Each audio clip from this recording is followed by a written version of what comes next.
Alrighty then, let's just do a quick little tutorial on how to get this guy set up and going. So once you have your battery charged up with the included USB charger right here, little charger stick, once you have that charged up, we can put the battery, slide it into the bottom of the quadcopter here, just like so, and then we'll plug it in right here on the side. So first I'll show you how to get it into flying mode. Okay, so it blinks a bunch of times. You want to make sure that the actual little ducts, the motors, are as level as possible, like in the flat position. You want to set that on the ground, and then you'll see it goes to a slow blink because it's like calibrated the gyros. And then you want to put 2 AA's in your transmitter right here, and then we'll turn it on. You'll see that front light lights up there. And we have some blinking from this. What you want to do is bring the throttle all the way to the top, all the way to the bottom. It'll beep a couple times, and then now you're ready to go. And as the default, it starts out in normal flight mode. So now you can fly around, and you know, you have your throttle right here and your yaw. So yaw is going to turn. Let's get this back in the shot. Yaw is going to turn left and right, like a kind of a rotation like that. And then you've got your pitch forward and your pitch forward and backward here, so forward and backward, which is going to make the quadcopter go forward and backward. And then your roll left and right, which is going to make it roll left and roll right. And of course, whenever you're starting out with this, I would say just keep it so that the front of the quadcopter, which is where this little light is right here, this little headlight, make sure that you're pointing in the same direction. So you basically are always pointing in the same direction as the quadcopter. Otherwise, it's really easy to get turned around. And it's probably going to take you a little while to get the hang of it, but that's okay.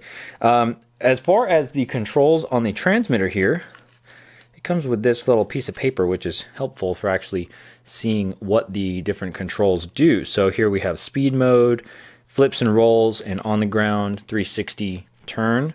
We have the flight mode, this little tiny button here on the bottom left. We have it's the headless mode and the return to home, but honestly, neither of those features work that great, so I wouldn't even worry about trying to use them. And then here we have our trims. These are called trims. So if the quadcopter for some reason is kind of flying, if it always tends to fly one direction or another, you can trim it by using these little trims, and it makes a high-pitched beep when it's centered.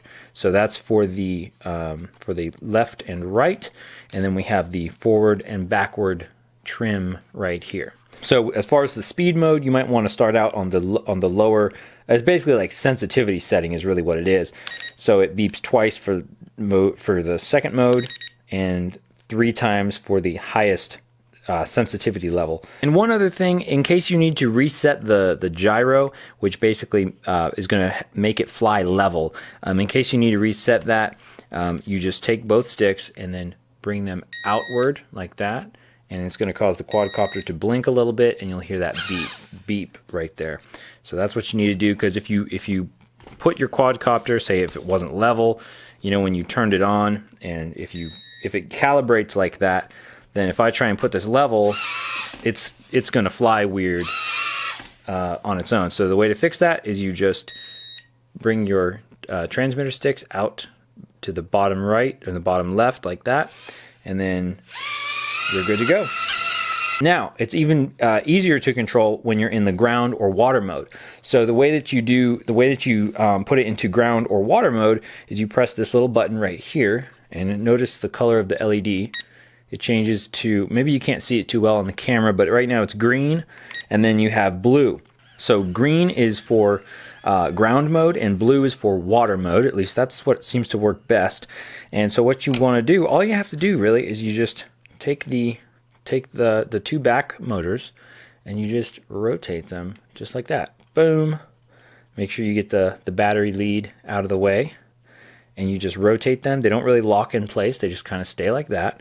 And then you can set this. See, it's got this little clip section that clips in there with the front of the quadcopter. And then what you can do is just kind of set it in there. You can kind of hear it click, and just set it in place.